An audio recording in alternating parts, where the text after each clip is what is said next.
Mr. Cohen? Everyone has the right to run for Burlingame City Council. But is it the right thing to do? When is the right time? Well, it's when you've learned about the complex issues facing Burlingame, learned about how government works and doesn't work, learn what the community values, not just your school community, not just your sports community, not just your preservationist community, not just your development community, but the entire community. It's when you've learned to think critically about the impacts and the benefits of each and every project, learned about the issues of the past so we can address the issues of the future, learned about the regional issues and how they affect our town's issues, learned how to put the public back in public policy. The qualifications to become a member of the council don't come from a classroom or a seminar. They don't come from attending a few council meetings just prior to campaign season. And they certainly don't come from a cram session about the issues just after deciding to run for city council. It comes from years of paying attention, participating, asking the tough questions, approaching the council podium, and expressing an opinion. Frankly, it comes from years of hard work. It's not enough simply to have an idea. It's about follow-through. It's about developing an action plan and opening a museum dedicated to Burlingame's history. It's about founding high-speed boondoggle to fight high-speed rail because of the potentially devastating effects on Burlingame. It's about turning compassion into action and helping a 40-year-old mom-and-pop business by reaching out to the community. It's about stepping in when funding for school crossing guards was in jeopardy. The list goes on. In short, my long track record of positive change while I was a member of the Burlingame City Council and as a dedicated citizen demonstrates that I am the right guy and this is the right time to cast your vote for Russ Cohen for Burlingame City Council. A vote for Russ is a vote for us. All right. Thank you all very much. Cohen. I think I've heard an assumption here tonight that this is going to happen. I don't happen to subscribe to that assumption. I'd like to take a step back and ask the broad question of what problem are we trying to solve? Have we had an outcry from the people of Burlingame that says we need to add density right in the middle of downtown?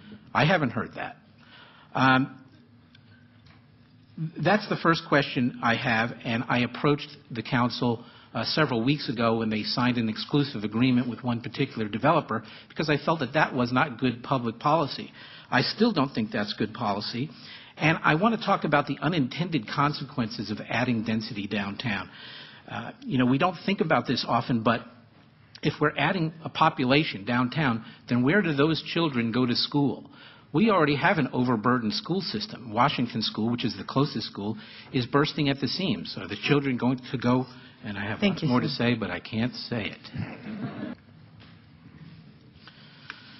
Well, I'd like to begin by saying I think there's a unique difference between Burlingame Avenue and Broadway Avenue. We all know that. And so the question is, what would we change about Broadway that would make it either similar to Burlingame Avenue or different? I personally think it should be different. It's a service-oriented avenue. It's about getting your dry cleaning done and getting your hair cut. It's not the ritzy Burlingame Avenue that Burlingame Avenue is becoming and has become over the last few years. So I'm not sure I would change all that much, quite frankly. Yes, as the mayor said, there was a meeting last night about this, and I was at that meeting, but more importantly, I was at every meeting of the Teen Center, Community Center discussion 10 years ago. And it's important to have that institutional memory of what was discussed about that community center in conjunction with the discussion that was happening last night. The important thing to know about this particular community center is it's not a vanity project. The current rec center is seismically unsafe. The electrical system is unsafe, and the plumbing is not very good. One of the things that always concerns me is who's going to pay for this. So we have to have a reasonable financing plan to build this, and it has to be built correctly. One of the things that I'm concerned about is the footprint of the building. It's in Washington Park. There should be no reduction of tranquil park space when we build this. I don't want to talk aesthetics because that's way far down the road. But in regards to actually building Thank you. it, oh, I'm sorry, it's another Thank you, sir. stop sign. Yeah. I think it's interesting to note that we started addressing this issue back in 2005. I was first elected to City Council in 2005. Coincidence? I don't think so. One of the things that we have to realize is that council in 2005 through the current council has to deal with 9 bargaining units. It's not a simple answer. We can't just wave a wand and solve the problem. In fact, the problem really is a national epidemic.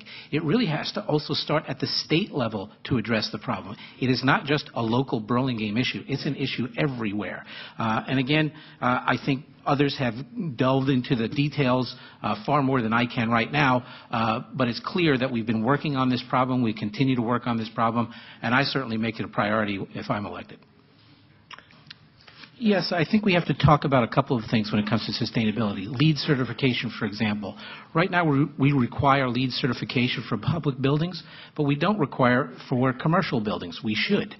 Another thing we can think about is currently, we don't have any requirements for salvaging materials from tear-downs, and there sure are a lot of tear-downs here in Burlingame. So we need to keep those materials out of the landfills. That should be a requirement. Right now, it's voluntary. You have to sort your materials, but you don't have to salvage materials like doors, windows, siding, flooring, that kind of thing. There's a company right down the street, Driftwood Salvage, that specializes in that, and that's something we ought to think about.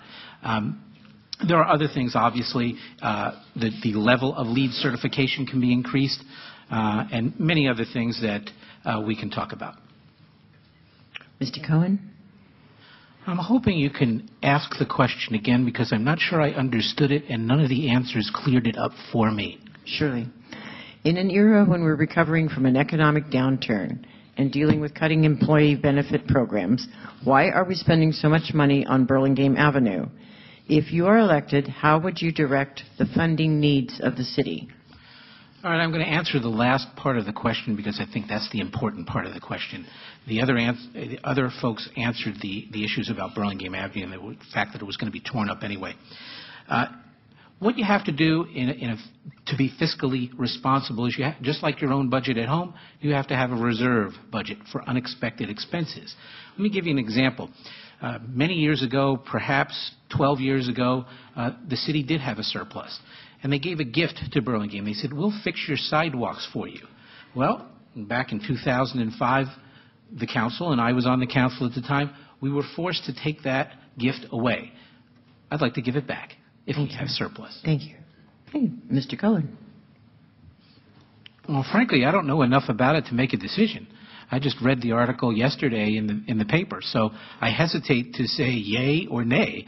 I certainly would need to know more about it. It sounds like a fun idea, but, fun ideas don't always work out. So, we need to take a step back, look at it holistically, and make a decision. I have no idea at this moment, to tell you the truth. Thank you. Mr. Cohen? I think the question was, what did you personally do regarding high-speed rail? Well, this is a pretty easy question for me to answer. I rolled up my sleeves and I hit the streets, and we founded an organization called highspeedboondoggle.com. And Michael mentioned moving the needle. I think highspeedboondoggle.com was the one responsible for changing the conversation about high-speed rail. It started here in Burlingame because we were concerned about the devastating impacts of high-speed rail here, and it created a statewide movement. Those signs that you saw all over town about, there goes the neighborhood and there goes money for schools, I personally came up with those signs. I came up with that campaign. I developed it, and it spread throughout the state, and it spread through the Central Valley, and we changed the conversation. We targeted legislators. We went to Senate subcommittee meetings, and we testified. We got on a bus to go to Sacramento to do that. We hit the streets. We worked very, very hard to fight high-speed rail, and it's politically correct to say we want it underground. I'm going to be politically incorrect and say we don't want it at all. Thank you. Mr. Cohen. You know, I too echo the fact that we have great city services here. I've never had a problem getting somebody to address my issue. Back in 2004, I sat on the website subcommittee, and we put on a little button on the website called Citizen Connect. And how it works is you type in your problem, and it gets routed to the correct division to take care of it. So that's a high-tech way of doing it. But the truth of the matter is, if you can't get something done, the buck stops with the council. You can always call your council person and get them to solve the problem. My wife can verify that I still get calls at home trying to solve people's problems here in Burlingame, and I haven't been on the council in 6 years. So the buck really stops at the council level, and I'll tell you just a quick story if I make it. The other day somebody called me and said, what about that alley between the high school and Lexington Way that we walk through the tennis courts? It's really a mess. What can we do about it? I made a few phone calls. The city is now taking a survey to find out who owns the land and that alley, and perhaps that alley would be fixed. Thank you. You need somebody who knows how to get things done. Thank you. You know, perhaps former Mayor Kathy Baylock and I wear the same rose-colored glasses. We both think of Burlingame as if it were the idyllic town where Jimmy Stewart lived in the movie It's a Wonderful Life. We both understand that this view of Burlingame can be diminished rather quickly with a few poor decisions. Kathy Baylock has decided to step down. That's precisely why I've decided to step up. I'm known for the rare ability to not only think in a visionary way, but also in a pragmatic way. Perhaps that ability comes from my many years of experience as a creative director for clients like Apple, HP, Visa, and more, as well as my current position as the executive director of Palo Alto's Downtown Business Association. In this capacity, I have gained a keen understanding of how to keep a city successful, from a thorough knowledge of budgeting, planning, and implementation, to the ability to bring stakeholders together, to properly vet and consider every option, are skills that I use every day and are skills that will play a large part in helping to guide Burlingame through many complex issues it will be facing during the next 4 years and beyond. The realization of the downtown plan, the threat to our El Camino trees because of road widening, and the yet unclear direction of high-speed rail and its impacts on Burlingame suggest that the council needs someone with my real-world knowledge, big-picture vision, balanced with a respect for history, of course, during these critical planning and policy discussions. You may not always agree with my perspective, but that perspective offers the necessary balance to the City Council, and it needs to be represented. A healthy council contains a diversity of thought, that promotes robust discussion, which results in better decisions. Burlingame deserves no less. Please vote for Russ Cohen for Burlingame City Council, and I thank the League of Women Voters for giving me this opportunity.